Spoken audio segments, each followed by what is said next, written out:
Good morning student welcome to all of the ਸਵਾਗਤ ਹੈ ਇੱਕ ਵਾਰ ਤੋਂ ਫਿਰ ਤੁਹਾਡੇ ਆਪਣੇ YouTube ਚੈਨਲ RH ਸਟੱਡੀ ਦੇ ਵਿੱਚ ਆਪਣੇ ਕਲਾਸਿਸ ਜਿਹੜੀ ਲਗਾਤਾਰ SST ਨਾਲ ਚੱਲ ਰਹੀਆਂ ਸੀ ਜਿਹਦੇ ਵਿੱਚ ਆਪਾਂ ਜਿਹੜੀ ਰੈਗੂਲਰ ਮਿਕਸ ਕੁਐਸਚਨ ਕਰ ਰਹੇ ਸੀ ਹਨਾ ਮਿਕਸ ਕਰ ਰਹੇ ਸੀਗੇ ਜਿਹਦੇ ਵਿੱਚ ਹੁਣ ਤੱਕ ਆਪਣੇ 7-8 ਲੈਕਚਰ ਬਣ ਚੁੱਕੇ ਨੇ ਅੱਜ ਦਾ ਜਿਹੜਾ ਆਪਣਾ ਲੈਕਚਰ ਹੋਵੇਗਾ ਡਿਫਰੈਂਟ ਠੀਕ ਹੈ ਬਈ ਸੋ ਜਲਦੀ ਕਰਨ ਦੀ ਕੋਸ਼ਿਸ਼ ਕਰਾਂਗੇ ਆਪਾਂ ਫਸਟ ਕੁਐਸਚਨ ਹੈ ਬਈ ਦੇਖੋ ਅੱਜ ਦਾ ਸਭ ਤੋਂ ਪਹਿਲਾਂ ਜਿਹੜੇ ਚੈਨਲ ਦੇ ਉੱਪਰ ਬੱਚੇ ਨਵੇਂ ਆਏ ਹੋ ਵਿਜ਼ਿਟ ਕਰ ਰਹੇ ਹੋ ਚੈਨਲ ਨੂੰ ਸਬਸਕ੍ਰਾਈਬ ਜ਼ਰੂਰ ਕਰਨਾ ਤਾਂ ਕਿ ਆਉਣ ਵਾਲੀਆਂ ਕਲਾਸਾਂ ਤੁਹਾਡੇ ਤੱਕ ਸਭ ਤੋਂ ਪਹਿਲਾਂ ਪਹੁੰਚ ਸਕਣ ਤੇ ਇਸ ਤੋਂ ਪਹਿਲਾਂ ਜਿਹੜੀ ਕਲਾਸਾਂ ਬਣ ਚੁੱਕੀਆਂ ਨੇ ਉਹਨਾਂ ਨੂੰ ਤੁਸੀਂ ਦੇਖ ਸਕੋ ਤੇ ਜਿਹੜੇ ਬੱਚੇ ਡੇਲੀ ਆਪਣੇ ਨਾਲ ਜੁੜਦੇ ਨੇ ਉਹਨਾਂ ਨੂੰ ਕਲਾਸਾਂ ਸ਼ੇਅਰ ਜ਼ਰੂਰ ਕਰਨਾ ਠੀਕ ਹੈ ਬਈ ਸੋ ਸਟਾਰਟ ਹੈ ਅੱਜ ਦੀ ਕਲਾਸ ਫਸਟ ਕੁਐਸਚਨ ਹੈ ਦੇਖੋ ਕਹਿੰਦੇ ਕਿਸ ਰਾਜ ਵਿੱਚ ਕਾਮਨ ਸਿਵਲ ਕੋਡ ਲਾਗੂ ਹੈ ਕਹਿੰਦੇ ਉਹ ਕਿਹੜਾ ਰਾਜ ਹੈ ਜਿਹਦੇ ਵਿੱਚ ਕਾਮਨ ਸਿਵਲ ਕੋਡ ਲਾਗੂ ਹੈ ਜੰਮੂ ਕਸ਼ਮੀਰ ਹੈ ਨਾਗਾਲੈਂਡ ਹੈ ਮਿਜ਼ੋਰਮ ਹੈ ਜਾਂ ਗੋਆ ਇਹਦਾ ਰਾਈਟ ਆਂਸਰ ਹੋਊਗਾ ਬਾਈ D Goa common civil code ਹੈ ਜਿਹੜਾ ਉਹ ਗੋਆ ਦੇ ਵਿੱਚ ਲਾਗੂ ਹੈ ਯੂਨੀਫਾਰਮ ਸਿਵਲ ਕੋਡ ਕਹਿੰਦੇ ਉਪਰੋਕਤ ਰਾਜਾਂ ਵਿੱਚੋਂ ਸਿਰਫ ਗੋਆ ਦੇ ਵਿੱਚ ਹੀ ਲਾਗੂ ਹੈ ਯੂਨੀਫਾਰਮ ਸਿਵਲ ਕੋਡ ਹੈ ਠੀਕ ਹੈ ਨਾਲ ਫੈਕਟ ਵੀ ਕਲੀਅਰ ਕਰੀ ਜਾਵਾਂਗੇ ਆਪਾਂ ਕੁਐਸਚਨ ਨੰਬਰ 2 ਕਿਸ ਧਾਰਾ ਵਿੱਚ ਕਹਿੰਦੇ ਨਾਗਰਿਕਤਾ ਲਈ ਇੱਕ ਸਮਾਨ ਸਿਵਲ ਕੋਡ ਹੈ ਕਹਿੰਦੇ ਉਹ ਕਿਹੜੀ ਧਾਰਾ ਹੈਗੀ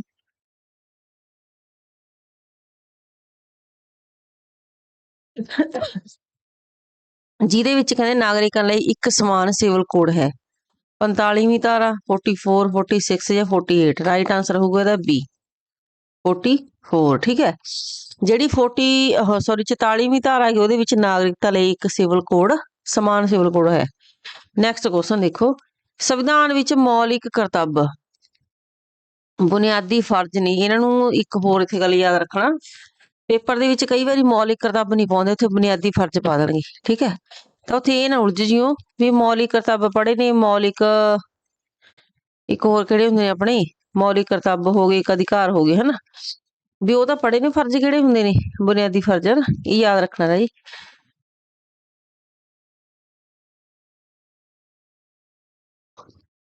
ਕਹਿੰਦੇ ਸੰਵਿਧਾਨ ਦੇ ਵਿੱਚ ਮੌਲਿਕ ਕਰਤੱਵ ਤੇ ਬੁਨਿਆਦੀ ਫਰਜ਼ ਸ਼ਾਮਿਲ ਕੀਤੇ ਗਏ ਨੇ ਇਹਨਾਂ ਦਾ ਮਕਸਦ ਕੀ ਹੈਗਾ ਮੌਲਿਕ ਅਧਿਕਾਰਾਂ ਦੀ ਦੁਰਵਰਤੋਂ ਨੂੰ ਰੋਕਣਾ ਮੌਲਿਕ ਅਧਿਕਾਰਾਂ ਨੂੰ ਹੋਰ ਸਾਰਥਕ ਬਣਾਉਣਾ ਵਿਨਾਸ਼ਕਾਰੀ ਅਤੇ ਗੈਰ ਸੰਵਿਧਾਨਿਕ ਗਤੀਵਿਧੀਆਂ ਨੂੰ ਕੰਟਰੋਲ ਕਰਨ ਲਈ ਕਾਰਜਕਾਰੀ RRB ਦੀ ਵੱਧ ਰਹੀ ਸ਼ਕਤੀ ਨੂੰ ਕੰਟਰੋਲ ਕਰਨੀ ਰਾਈਟ ਆਂਸਰ ਇਹਦਾ ਹੋਊਗਾ ਸੀ ਵਿਨਾਸ਼ਕਾਰੀ ਅਤੇ ਗੈਰ ਸੰਵਿਧਾਨਿਕ ਗਤੀਵਿਧੀਆਂ ਨੂੰ ਕੰਟਰੋਲ ਕਰਨ ਦੇ ਲਈ ਕਹਿੰਦੇ 42ਵੀਂ ਸੋਧ ਦੁਆਰਾ ਸਾਬਕਾ ਸੋਵੀਅਤ ਸੰਘ ਦੇ ਸੰਵਿਧਾਨ ਦੇ ਬੁਨਿਆਦੀ ਫਰਜ਼ਾਂ ਨੂੰ ਅਪਣਾ ਕੇ ਸੰਵਿਧਾਨ ਦਾ ਭਾਗ 4A ਧਾਰਾ 51 ਰੱਖੀ ਗਈ ਹੈ ਜਿਹਦੇ ਵਿੱਚ ਇਹਨਾਂ ਦੀ ਗਿਣਤੀ ਕਿੰਨੀ ਹੈ 11 ਹੁਣ ਇਹ ਯਾਦ ਰੱਖਣਾ ਜਿਹੜੀ 42ਵੀਂ ਸੋਧ ਹੋਈ ਹੈ ਨਾ ਉਹਦੇ ਵਿੱਚ ਕਹਿੰਦੇ ਸੰਵਿਧਾਨ ਦਾ ਜਿਹੜਾ ਇੱਕ ਭਾਗ ਹੋਰ ਬਣਾਇਆ ਗਿਆ ਹੈਗਾ ਕਿਹੜਾ ਬਣਾਇਆ ਗਿਆ ਭਾਗ 4A 4 ਤਾਂ ਰਾਜੀ ਹੈਗਾ ਸੀ ਪਹਿਲਾਂ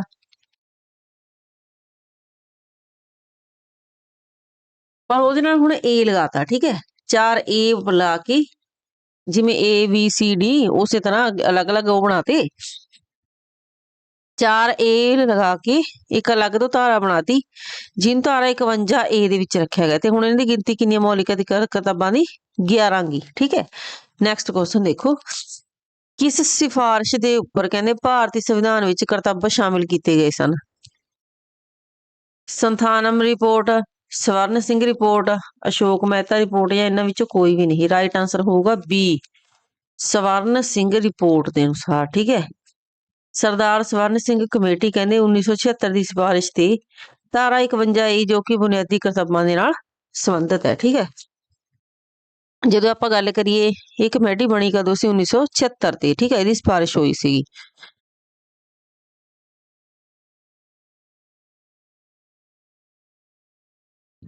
ਨੈਕਸਟ ਕੁਐਸਚਨ ਦੇਖੋ ਇਹਨਾਂ ਵਿੱਚੋਂ ਕਹਿੰਦੇ ਕਿਹੜੀ ਸਰਕਾਰੀ ਭਾਸ਼ਾ ਨਹੀਂ ਹੈ ਸੰਸਕ੍ਰਿਤ ਹੈ ਕਸ਼ਮੀਰੀ ਹੈ ਰਾਜਸਥਾਨੀ ਹੈ ਮੈਥਲੀ ਹੈ ਇੱਕ ਸਾਨੂੰ ਹੋਰ ਪਤਾ ਹੋਣਾ ਚਾਹੀਦਾ ਹੈ ਵੀ ਸੰਵਿਧਾਨ ਦੇ ਵਿੱਚ ਕਿੰਨੀਆਂ ਭਾਸ਼ਾਵਾਂ ਨੂੰ ਮਾਨਤਾ ਪ੍ਰਾਪਤ ਮਿਲੀ ਹੈ ਹਨਾ ਇਹ ਵੀ ਪਤਾ ਹੋਣਾ ਚਾਹੀਦਾ ਆਪਾਂ ਨੂੰ ਤੇ ਕਿਹੜੀ ਕਦੋਂ ਸ਼ਾਮਿਲ ਕੀਤੀ ਗਈ ਸੀ? 3-4 ਤਾਂ ਆਉਂਦੀਆਂ ਨੇ। ਰਾਈਟ ਆਂਸਰ ਹੋਊਗਾ ਇਹਦਾ ਸੀ, ਰਾਜਸਥਾਨੀ। ਸਰਕਾਰੀ ਭਾਸ਼ਾ ਕਿਹੜੀ ਨਹੀਂ ਹੈਗੀ?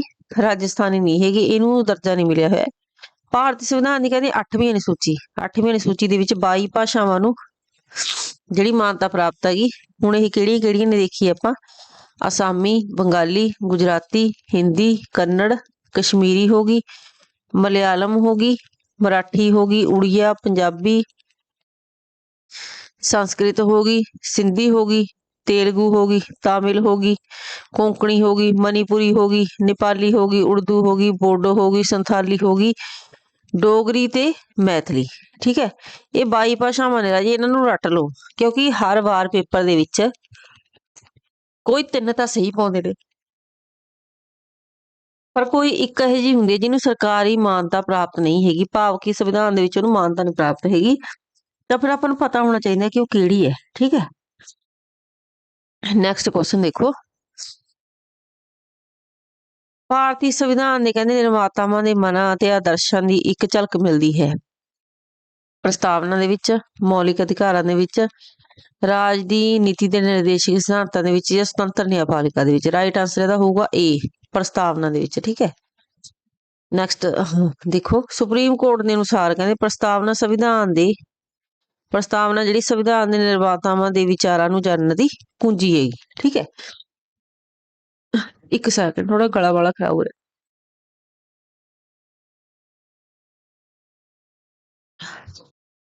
ਪੰਚਾਇਤੀ ਰਾਜ ਦਾ ਕਹਿੰਦੇ ਸਭ ਤੋਂ ਛੋਟਾ ਹਿੱਸਾ ਕਿਹੜਾ ਹੈਗਾ? ਜੇਕਰ ਆਪਾਂ ਗੱਲ ਕਰੀਏ ਪੰਚਾਇਤੀ ਰਾਜ ਦਾ ਸਭ ਤੋਂ ਛੋਟਾ ਹਿੱਸਾ ਕਿਹੜਾ ਹੈਗਾ?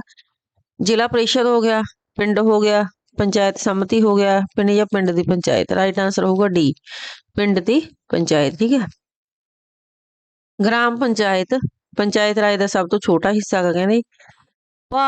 ਭਾਰਤੀ ਪੰਚਾਇਤ ਰਾਜ ਪ੍ਰਣਾਲੀ 3 ਪੱਧਰੀ ਹੈ ਤੇ ਇਹ ਪ੍ਰਬੰਧ ਰਾਏ ਮਹਿਤਾ ਸੰਮਤੀ ਹੈ ਜਿਹੜੀ ਉਹਦੀ ਸਿਫਾਰਸ਼ਾਂ ਦੇ ਆਧਾਰ ਤੇ ਸੰਵਿਧਾਨ ਦੇ ਅਨੁਛੇਦ 40 ਵਿੱਚ ਪੰਚਾਇਤ ਰਾਜ ਪ੍ਰਣਾਲੀ ਦਾ ਜ਼ਿਕਰ ਮਿਲਦਾ ਆਪਾਂ ਨੂੰ। ਠੀਕ ਹੈ, ਨਿਰਦੇਸ਼ਕ ਸਿਧਾਂਤ ਭਾਰਤੀ ਸੰਵਿਧਾਨ ਵਿੱਚ ਲਏ ਗਏ ਹਨ। ਕਿੱਥੋਂ ਲਏ ਗਏ ਹਨ? ਸੰਯੁਕਤ ਰਾਜ ਅਮਰੀਕਾ ਦੇ ਸੰਵਿਧਾਨ ਤੋਂ, ਬ੍ਰਿਟਿਸ਼ ਸੰਵਿਧਾਨ ਤੋਂ, ਆਇਰਲੈਂਡ ਦੇ ਸੰਵਿਧਾਨ ਤੋਂ ਜਾਂ ਆਸਟ੍ਰੇਲੀਆ ਤੋਂ। ਠੀਕ ਹੈ, ਰਾਈਟ ਆਂਸਰ ਹੋਊਗਾ ਤਾਂ ਸੀ, ਆਇਰਲੈਂਡ ਦੇ ਸੰਵਿਧਾਨ ਤੋਂ। ਦੇਖੋ, ਭਾਰਤੀ ਸੰਵਿਧਾਨ ਵਿੱਚ ਕਹਿੰਦੇ ਡਾਇਰੈਕਟਡ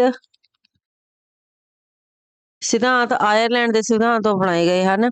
ਇਸ ਦੇ ਨਾਲ ਹੀ ਰਾਸ਼ਟਰਪਤੀ ਜਿਹੜੀ ਚੋਣ ਪ੍ਰਣਾਲੀ ਹੈ, ਰਾਜ ਸਭਾ ਵਿੱਚ ਰਾਸ਼ਟਰਪਤੀ ਦੁਆਰਾ ਸਾਹਿਤ, ਕਲਾ, ਵਿਗਿਆਨ ਅਤੇ ਸਮਾਜ ਸੇਵਾ ਦੇ ਆਦਿ ਖੇਤਰ ਵਿੱਚ ਨਾਮਜ਼ਦ ਜਿਹੜੇ ਵਿਅਕਤੀ ਨੇ ਉਹਨਾਂ ਨੂੰ ਐਮਰਜੈਂਸੀ ਦੀਆਂ ਵਿਵਸਥਾਵਾਂ ਤੇ ਆਇਰਲੈਂਡ ਦੇ ਸੰਵਿਧਾਨ ਵਿੱਚੋਂ ਹੀ ਲਿਆ ਗਿਆ। ਠੀਕ ਹੈ ਵੀ, ਨੈਕਸਟ ਕੁਐਸਚਨ ਦੇਖੋ। ਹੇਠ ਲਿਖਿਆਂ ਦੇ ਵਿੱਚੋਂ ਕਹਿੰਦੇ ਕਿਹੜਾ ਰਾਜ ਦੀ ਨੀਤੀ ਦਾ ਨਿਰਦੇਸ਼ਕ ਸਿਧਾਂਤ ਨਹੀਂ ਹੈ? ਹੁਣ ਇਹ ਵੀ ਪਤਾ ਹੋਣਾ ਚਾਹੀਦਾ ਆਪਾਂ ਨੂੰ। ਅੰਤਰਰਾਸ਼ਟਰੀ ਸ਼ਾਂਤੀ ਨੂੰ ਉਤਸ਼ਾਹਿਤ ਕਰਨਾ, 14 ਸਾਲ ਤੱਕ ਦੇ ਬੱਚਿਆਂ ਨੂੰ ਮੁਫਤ ਅਤੇ ਲਾਜ਼ਮੀ ਸਿੱਖਿਆ ਪ੍ਰਦਾਨ ਕਰਨਾ, ਗਊ ਹੱਤਿਆ ਦੀ ਮਨਾਹੀ ਜਾਂ ਨਿੱਜੀ ਜਾਇਦਾਦ ਨੂੰ ਖਤਮ ਕਰਨਾ। ਰਾਈਟ ਆਂਸਰ ਹੋਊਗਾ ਇਹਦਾ ਬੀ ਅਤੇ ਡੀ ਦੋਨੇ, 14 ਸਾਲ ਦੇ ਬੱਚੇ ਅਤੇ ਨਿੱਜੀ ਜਾਇਦਾਦ। ਇਹ ਰਾਜ ਦੀ ਨੀਤੀ ਦੇ ਨਿਰਦੇਸ਼ਕ ਸਿਧਾਂਤਾਂ ਦੇ ਵਿੱਚ ਨਹੀਂ ਆਉਂਦੀ। ਕਹਿੰਦੇ ਨਿਰਦੇਸ਼ਕ ਸਿਧਾਂਤ ਨੇ ਜਿਹੜੇ ਨਿੱਜੀ ਜਾਇਦਾਦ ਦੇ ਖਾਤਮੇ ਬਾਰੇ ਕੋਈ ਵਿਵਸਥਾ ਨਹੀਂ ਕਰਦੇ। ਇਸ ਲਈ ਆਰਟੀਕਲ 21A ਜੋੜਿਆ ਗਿਆ ਜੋ ਕਿ 6 ਤੋਂ ਲੈ ਕੇ 14 ਸਾਲ ਦੇ ਬੱਚਿਆਂ ਦੀ ਸਿੱਖਿਆ ਦੇ ਨਾਲ ਸੰਬੰਧਿਤ ਹੈ। ਠੀਕ ਹੈ, ਆਰਟੀਕਲ 21A ਜੋੜਿਆ ਗਿਆ ਜੀ।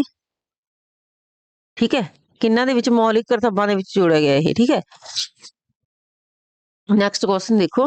ਧਾਰਾ 14 ਵਿੱਚ ਕਾਨੂੰਨ ਦੀ ਬਰਾਬਰੀ ਦਾ ਅਧਿਕਾਰ ਕਿਸ ਦੇਸ਼ ਤੋਂ ਲਿਆ ਗਿਆ? ਬਰਤਾਨੀਆ ਤੋਂ, USA ਤੋਂ, ਰੂਸ ਤੋਂ ਜਾਂ ਆਸਟ੍ਰੇਲੀਆ ਤੋਂ। ਰਾਈਟ ਆਂਸਰ ਇਹਦਾ ਏ, ਬਰਤਾਨੀਆ ਤੋਂ। ਕਾਨੂੰਨ ਦੀ ਬਰਾਬਰੀ ਦਾ ਅਧਿਕਾਰ। ਠੀਕ ਹੈ, ਧਾਰਾ ਕਹਿੰਦੇ 14 ਵਿੱਚ ਦਰਸਾਏ ਕਾਨੂੰਨ ਦੇ ਸਾਹਮਣੇ ਸਮਾਨਤਾ ਦਾ ਜਿਹੜਾ ਅਧਿਕਾਰ ਹੈ ਬਰਤਾਨੀਆ ਤੋਂ ਲਿਆ ਗਿਆ। ਬਰਤਾਨੀਆ ਵਿੱਚ ਇੱਕ ਆਮ ਕਾਨੂੰਨ ਪ੍ਰਣਾਲੀ ਹੈ। ਇਸ ਅਨੁਸਾਰ ਭਾਰਤ ਦੇ ਹਰ ਨਾਗਰਿਕ ਨੂੰ ਕਾਨੂੰਨ ਦੇ ਸਾਹਮਣੇ ਬਰਾਬਰਤਾ ਤੇ ਬਰਾਬਰੀ ਦੀ ਸੁਰੱਖਿਆ ਤੋਂ ਇਨਕਾਰ ਨਹੀਂ ਕੀਤਾ ਜਾ ਸਕਦਾ। ਠੀਕ ਹੈ, ਨੈਕਸਟ ਦੇਖੋ 11 ਨੰਬਰ। ਇੱਕ ਗੱਲ ਹੋਰ ਪੁੱਛਣੀ ਸੀ ਇੱਥੇ ਬਈ, ਕਿੰਨੇ ਦਿਨ ਹੋ ਗਏ ਆਪਾਂ ਨੂੰ ਕਲਾਸਾਂ ਲਾਉਂਦੇ ਨੂੰ, ਕਿਸੇ ਨੂੰ ਸਮਝ ਚ ਆ ਰਹੀ ਹੈ ਸਾਰੇ ਬੱਚਿਆਂ ਨੂੰ? ਇਹ ਨਾ ਹੋਵੇ ਕਿਤੇ ਸਾਡਾ ਬੋਲਣ ਦਾ ਕੋਈ ਫਾਇਦਾ ਨਾ ਹੋਵੇ, ਹੈ ਨਾ, ਵੀ ਅਸੀਂ ਬੋਲ ਕੇ ਭੱਗ ਜਾਈਏ ਪਰ ਬੱਚਿਆਂ ਨੂੰ ਸਮਝ ਨਾ ਆਉਂਦੀ। ਰਾਜੇ ਜਰੂਰ ਦੱਸਿਆ ਕਰੋ ਕਮੈਂਟ ਕਰਕੇ ਜੇਕਰ ਕੋਈ ਚੀਜ਼ ਸਮਝ ਨਹੀਂ ਆਉਂਦੀ। ਠੀਕ ਹੈ, ਸੰਵਿਧਾਨ ਦਾ ਕਹਿੰਦੇ ਕਿਹੜਾ ਅਨੁਛੇਦ ਰੁਜ਼ਗਾਰ ਦੇ ਵਿੱਚ ਬਰਾਬਰ ਮੌਕੇ ਦੇ ਅਧਿਕਾਰ ਨਾਲ ਸੰਬੰਧਿਤ ਹੈ?